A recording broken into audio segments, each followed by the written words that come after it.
Selamat datang kembali di penjual bibit.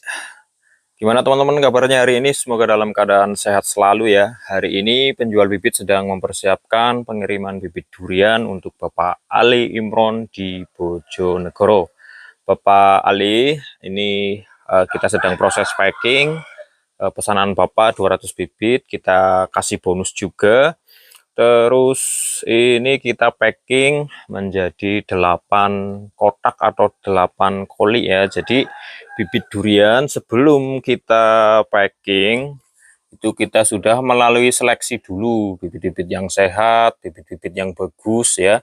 Terus kita dobelin plastik seperti ini ya, seperti biasa, disiram dan juga dia lembab.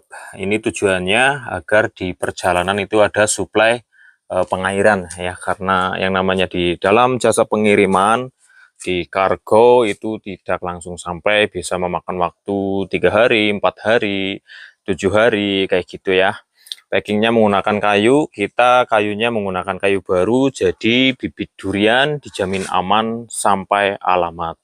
Untuk Bapak Ali ditunggu ya, nanti resi pengirimannya kita konfirmasikan ke Bapak. Untuk teman-teman yang mau nyusul order silahkan, di penjual bibit kita ready, ada jenis bawor, ada musangking, ada duri hitam, ada super tembaga, juga ada jenis namlung.